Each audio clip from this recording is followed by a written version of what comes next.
Hi friends, welcome to my channel and my very first YouTube video. Round of applause.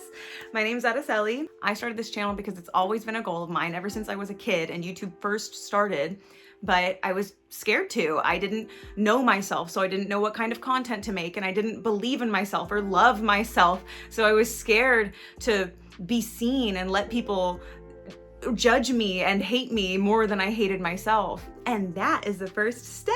So you don't need to earn your self-love. We have this idea that like once we do something worthy of self-love, then we can finally feel good about ourselves. Then we can finally be confident. We always hear like, oh, once I get on medication or once I'm in therapy, it's over for you bitches. How about it's over for us bitches now? How about now? Why not?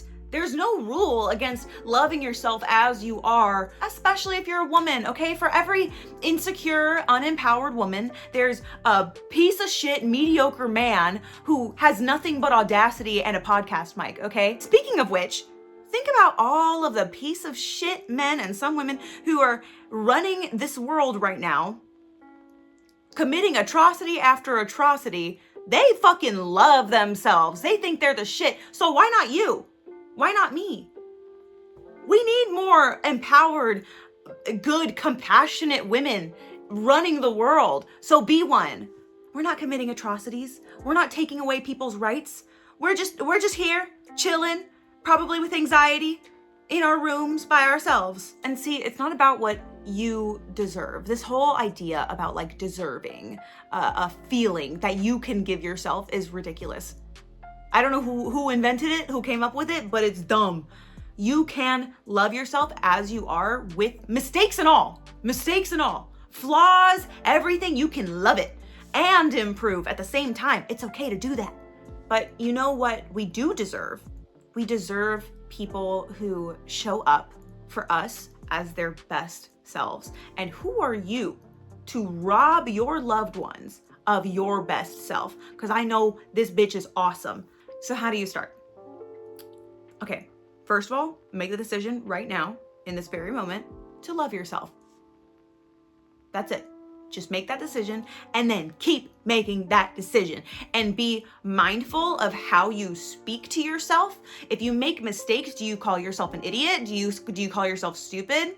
Do you feel shameful for forgetting something here and there? I have ADHD. I forget things all the time. For the longest time, I talked so much shit about myself.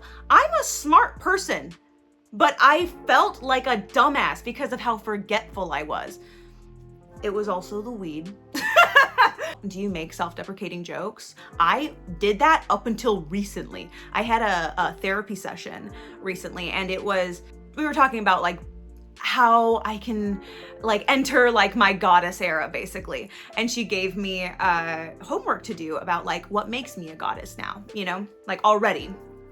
And I was just thinking about it and I was like, man, you know, I've never really felt like divine in any way. Not feminine, not divine feminine or divine masculine. I just didn't feel like divine. I felt like a creature is what it was. I felt like I told my boyfriend the other day, I felt like a little monkey boy all my life growing up. I just did not feel beautiful. And when I did, it was just based off of like what other people told me or thought of me, you know, and a lot of the time it was based off of men.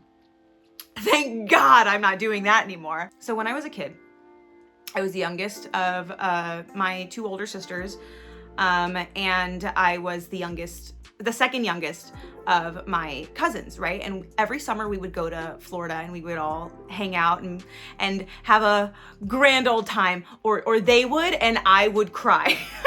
I'm a very sensitive person. I always have been, but as a kid, I really internalized any sort of like joke that was made at me. And my sisters, I had big feet, right? I don't have, like, they're very normal size now because I've grown up, but as a kid, like, they grew first. And my sisters and my cousins called me Hobbit feet, and they called me Hobbit all the time, and it hurt my feelings. I felt hideous. I felt ugly. I hid my feet from everybody. I still do. It didn't stop at the feet. I felt like I was Smeagol. Like, I felt like I was a creature. And then when I was 11, those same cousins told me, and they were making a joke, and I laughed. They told me that I looked like Diddy Kong.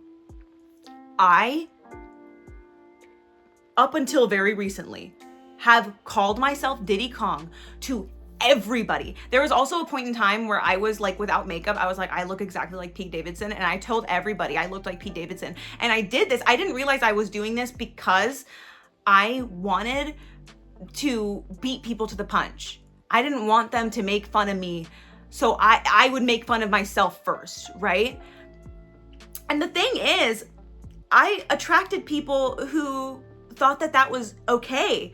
I had friends, I had these two best friends that I lived with who would agree with me and call me Diddy Kong. You're not supposed to do that. If you have friends who make self-deprecating jokes, you better not validate it.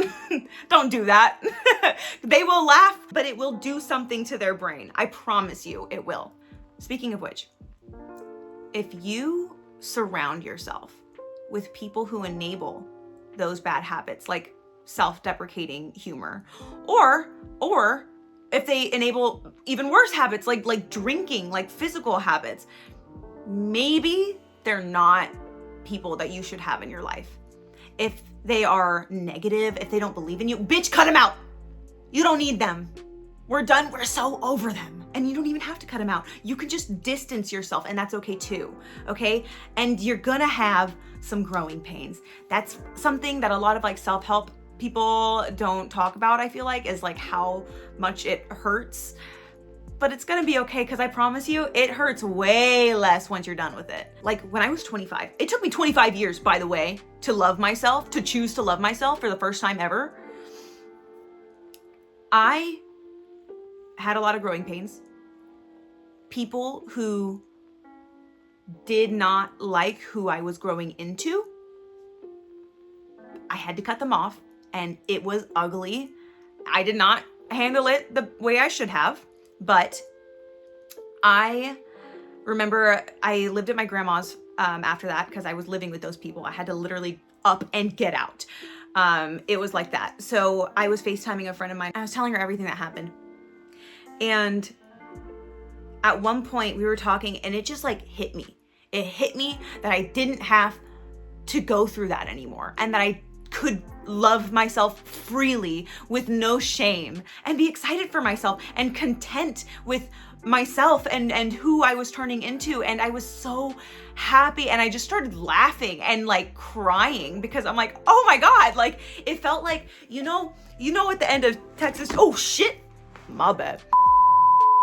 You know, at the end of Texas Chainsaw Massacre, where the girl's like in the back of the truck, and she's like, like, and she's like laughing and crying. Like, I'll put it here. That was me.